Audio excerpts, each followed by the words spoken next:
ये हमारे घर में ईद की दावत की प्रिपरेशन चल रही है। मुझे उनके आने से पहले अपना खाना वगैरह खा के सब चीज़ें कंप्लीट करके फ्री होके बैठना है। मैं तो बढ़िया ये छोले पूरी खाने वाली हूँ। Hello everyone, welcome back to my YouTube channel, welcome back to another vlog. I hope आप सब अच्छे होंगे, मैं भी बहुत अच्छी हूँ। आज का ये जो व्लॉग मैं बना रही हूँ इसमें मैं आप लोगों को मेरी ईद की तैयारियां दिखाने वाली हूँ। मेरी ईद की शॉपिंग का व्लॉग तो आप लोगों ने देख ही लिया होगा, अगर नहीं देखा तो पहले वो जाके देखिए, क्योंकि इस व्लॉग में मैं कवर करने वाली हूँ पूरी ईद की तैयारियां।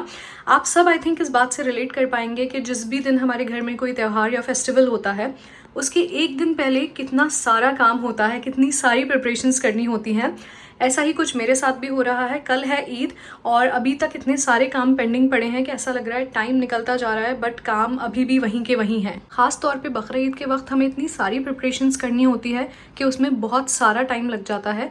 और अभी मुझे जाना है लंच करने, बट एक छोटी सी प्रॉब्लम हो गई है। मेरी हैना आर्टिस्ट जो हैं, जिस टाइम पे उन्हें आना था वो अब उससे 2 घंटा लेट आएंगी। मेरी अभी उनसे कॉल पे बात हुई है और मुझे इतनी टेंशन हो रही है कि वो टाइम पे आ भी पाएंगी या नहीं, और मेरी मेहंदी कब लगेगी, कब वो ड्राई होगी। बहुत ज़्यादा क्योस हो रहा है। तो अभी हम चलते हैं लंच करने, उसके बाद हम चीज़ों को थोड़ा सॉर्ट आउट करते हैं।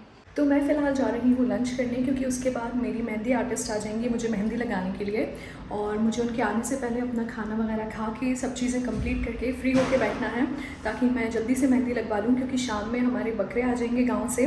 मैं नहीं चाहती कि मेरे मेहंदी लगी हो और मैं जब बकरे आएँ तो वो व्लॉग ना कर पाऊँ। तो अब मैं आप लोगों से खाना खा के मिलूँगी जब मेरी मेहंदी आर्टिस्ट आ जाएंगी। देखते हैं आज लंच में क्या है। आई थिंक छोले बने हैं,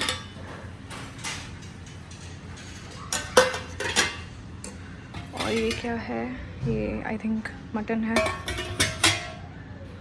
मैं तो बढ़िया ये छोले पूरी खाने वाली हूँ, क्योंकि कल ईद है तो ऑलरेडी बहुत सारा नॉनवेज खाऊंगी ही। तो अभी तो मैं लंच में ये खा रही हूँ। A few moments later. Lunch करके मैं वापस आ चुकी हूँ अपने रूम में। मेरी जो मेहंदी आर्टिस्ट है उनसे मेरी बात हो गई है। उन्होंने बोला है कि वो 1-1.5 घंटे में आएंगी। तो हम अभी जा रहे हैं कुछ घर का सामान लेने के लिए। सो स्टे ट्यून्ड, आप लोगों को मैं दिखाती हूँ कि हम क्या लेने जा रहे हैं। अभी मजा आएगा ना भिड़ो। मैं बाहर तक आऊँ और आप लोगों को जंबो से ना मिलवाऊँ, ऐसा तो हो नहीं सकता। जंबो हमारा पेट है और हमारे घर का सबसे छोटा और सबसे प्यारा बच्चा है, जो अभी बहुत सुकून से बैठा हुआ है, क्योंकि अभी तक बकरे गांव से आए नहीं हैं। एक बार बकरे आ जाएं फिर आप लोग देखिएगा। बाय जंबो, हम जा रहे हैं। अब जब मैं गाड़ी में बैठ गई हूँ तो मैं आप लोगों को बता देती हूँ कि हम कहाँ जा रहे हैं। हमें कुछ डेकोर पीसेस और थोड़ी सी न्यू क्रॉकरी लेनी थी, हम वही लेने जा रहे हैं। मुझे भी चाहिए। हमारे घर के सबसे पास में ये सारा सामान मीराज में मिलता है, तो हम यहाँ पे आए हैं। हमें एक ये पीस बहुत पसंद आ रहा है। लेट्स सी हम इसके अलावा और क्या क्या ख़रीदते हैं।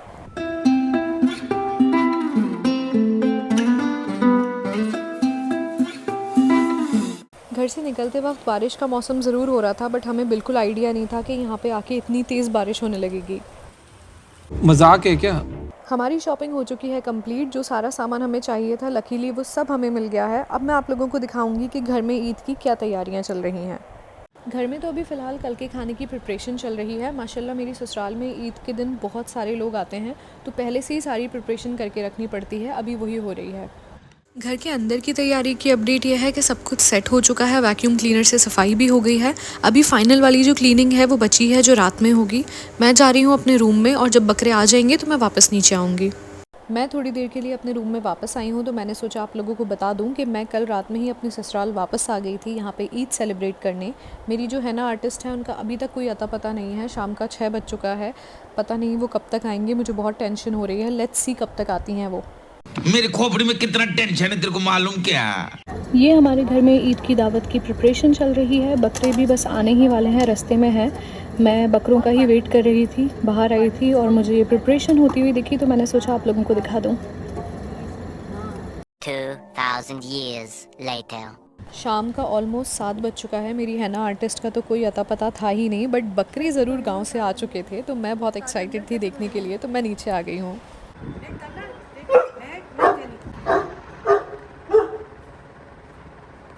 जंबू की आवाज़ तो आप लोगों को आ ही गई होगी। हर साल ऐसा होता है, बकरों को देखकर जंबू इतना ओवर एक्साइटेड हो जाता है, क्योंकि उसको बकरों के साथ खेलना होता है, और बकरे उसका साइज़ देख के और उसको देख के इतना डर जाते हैं कि वो डर से कांपने लगते हैं।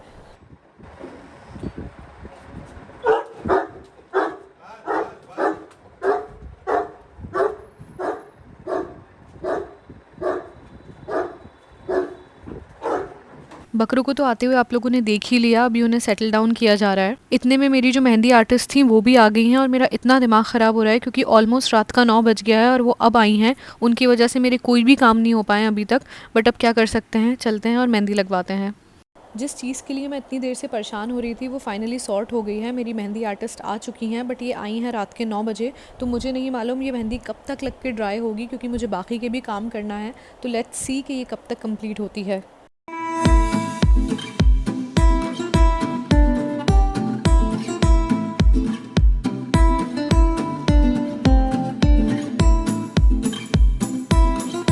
इतनी मेहनत और इंतज़ार के बाद मेरी मेहंदी लग गई है। मैंने थोड़ी सी पैरों पे भी लगवाई है, माशाल्लाह बहुत अच्छी लगी है। मेरी मेहंदी आर्टिस्ट इतना लेट आई थी कि मेरी मेहंदी 11 बजे कंप्लीट हुई। मैंने अभी तक डिनर नहीं किया है, सारे काम पेंडिंग है, जल्दी सो के सुबह जल्दी उठना भी है। पता नहीं मैं ये सब कैसे करूँगी। तो अभी तो फ़िलहाल चलते हैं डिनर करने के लिए, उसके बाद आप लोगों को आके बताती हूँ कि कितने काम हो गए और कितने काम बचे हैं। ईद की तैयारियों की अपडेट कुछ इस तरह है कि जैसा कि आप देख सकते हैं मेरे पूरे बेड पे इस वक्त मेरे कपड़े फैले हुए हैं क्योंकि मैं इन कपड़ों को हैंगर में अच्छे से लगा के हैंग कर रही थी। ये मेरा ईद के मेन डे का ड्रेस है जिसमें आपको दिख ही रहा होगा ये काफ़ी सारे धागे निकले हुए हैं जो बिल्कुल अच्छे नहीं लग रहे। तो मैं अब इनको बैठ के काटूँगी और फिर ये सब मुझे हटा के रखना है अपनी वार्डरोब में। मैं अपना नाइट ड्रेस चेंज करके आ चुकी हूँ वापस। मेरी जब मेहंदी लग रही थी और जब वो ड्राई हो रही थी तो वो तो मैंने आपको दिखा ही दी। ये मेरी मेहंदी है अभी, जो काफ़ी हद तक रच चुकी है, बहुत अच्छा कलर आ रहा है। मैंने ये निकाल इसलिए दी क्योंकि ये पूरे घर में झड़ रही थी और रूम इतना ज़्यादा मैसी हो रहा था, इसकी वजह से मुझे खाना भी खाना था और मुझे अपने ईद का ड्रेस भी निकालना था। तो सब जगह मेहंदी लगती, इससे बेटर मैंने ये समझा कि एक जगह खड़े होकर इसको निकाल लेती हूँ पहले। और एक्सपीरियंस की बात करूँ तो मेहंदी बहुत अच्छी लगी है, नो डाउट, बट एक जो ओवरऑल एक्सपीरियंस होता है वो मेरा बहुत ज़्यादा अच्छा नहीं रहा।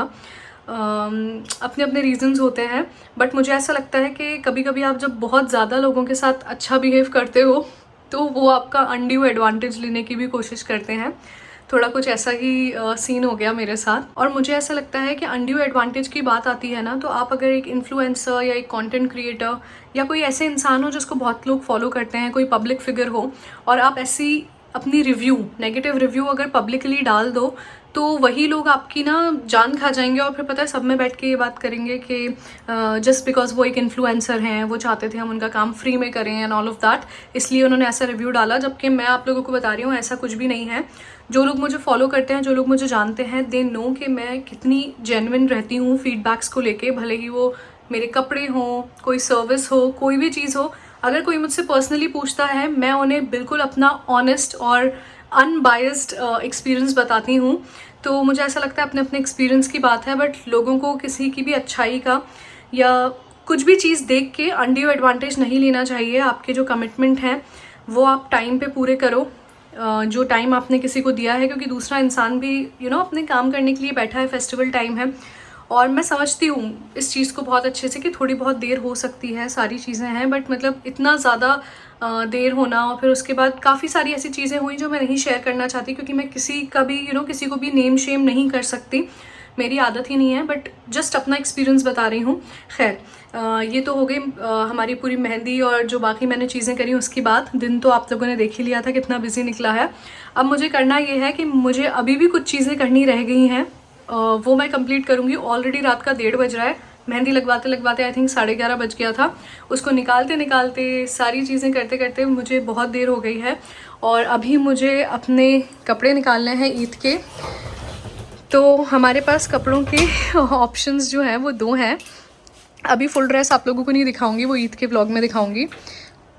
ये ड्रेस है जो मैं लेके आई थी अपने लिए, एंड एक और मेरा ड्रेस है जो मेरे इन लॉज ने मुझे गिफ्ट किया है। दोनों के ही कलर बहुत अच्छे हैं, अभी आप लोगों को दिखाती हूँ मैं और अच्छे से।